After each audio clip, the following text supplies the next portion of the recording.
Hey guys, how you going? Hope you're all doing very well. This afternoon I'm going to be doing another movie review. This movie is a horror film from the USA, English language, released in the year 2010, directed by Patrick Swayze, and this film is called Prowl. So Prowl is about this young lady. She really wants to get out of this town. It's a dead-end town. She sees that she doesn't really have a future here, so she's very depressed, and she's just desperate to get out of here. So she actually has a prospect of getting out. She has an opportunity when a person that she knows is actually advertising for this apartment in far, far away, and so she really wants this, but the guy tells her that she has to actually arrive to where this apartment is before a deadline, otherwise he has to sell it, or he has to rent it out to somebody else. And so she really doesn't want this, and she's going to stop at nothing in order to achieve her dream. And in order to do that, she needs help from her friends, and so her friends agree to help her. They get this car, they start their travels, but unfortunately the car isn't very good and it breaks down. And so they say to her, look, we're sorry, this is not going to work out. So she's depressed, but then all of a sudden a truck driver saves the day when he comes past, and he says that he'll give them a lift.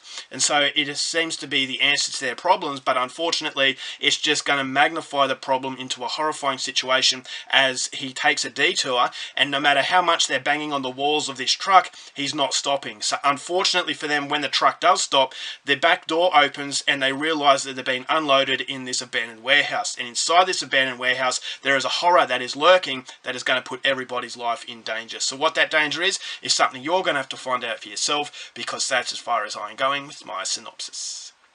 Now, my thoughts on Prowl. I really wanted to see this film, but I did have expectations that, I limited my expectations to a point where I thought, okay, I'm a little bit hesitant. I'm actually preparing myself for a film that's not going to be very good. Now, this movie didn't really get rated very well. I saw the trailer and I thought, okay, well, this doesn't look all that interesting. This seems like a movie that I've seen before. It really reminded me of 30 Days a Night with the really vicious vampires, and so I really like vampire films, but adding a vampire film to the fact that Patrick Swayze was the director, and he directed a Norwegian horror film called Manhunt that I absolutely loved. And so that was vicious. It was very basic, but it was actually done very, very well. And so that was a throwback to 70s horror like the Texas Chainsaw Massacre. So I thought, okay, well, maybe he can actually put a spin on Prowl to make this a very interesting film. Maybe this is a movie that is going to really surprise me. And so after seeing the film, I will say, unfortunately, it didn't really surprise me. It was as bad as I was actually dreading it was going to be. And that was a great disappointment, because his director, at the end of the day, I thought to myself, he's so much better than what he displays in Prowl. It actually felt like a movie that was just a cash grab. It was just basically throwing these good-looking people into a situation where these vampires are going to tear them apart, and it's going to be brutal, but it doesn't really have anything else going for it. Now, what I will say that was good about the film was that the vampires were very vicious. As I said, it's very reminiscent of 30 Days a Night, and when you've got today's era where it's all about Twilight and sparkly vampires making a mockery of this mythology, it's really good to see movies that are actually going back to what the vampire should be. A vampire should be feared, and the fear factor in this movie was actually quite good. At the start of the film, it's very frenetic pace, and it really does hit you hard, and you're trying to catch your breath, but it's just absolutely ferocious, these attacks that are actually happening, and you want to know why it's happening. And so that level of interest is there somewhat in the first quarter of this film.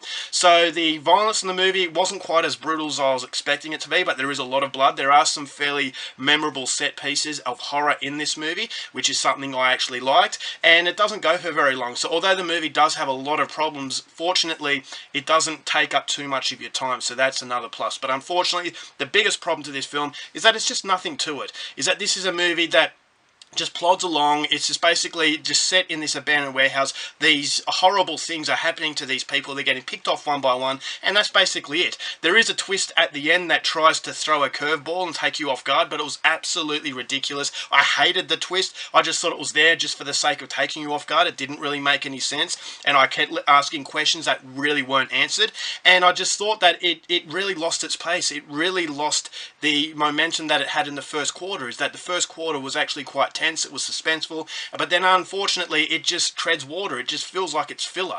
And when the movie is not very long, when you've got a lot of filler, I just thought as though the idea was there, but they just didn't know how to execute it, and that was very surprising considering the fact I'm a fan of this director. So yeah, the acting wasn't very good at all, although the actual reactions to when they're in peril I thought were quite authentic, and I really liked that, but I didn't get into the characters. I didn't care what happened to the characters. There was some really bad green screen in some scenes that I thought really took me out and showed the low budget. And so I just thought, for a director like this who made such a good film in Manhunt, he just goes down quite considerably in Prowl and just delivers a film that you won't remember anytime soon after you finish watching it. I just thought it was a very mediocre horror film. As I said, the end of the movie just lacked a lot of passion. I thought the twist was there just for the sake of being there. It really didn't make sense. I hated it, and unfortunately I just came across, and I will say that this movie is not coming recommended. So overall for Prowl, one you could pass up the opportunity on. I'm only going to give this one 1 star.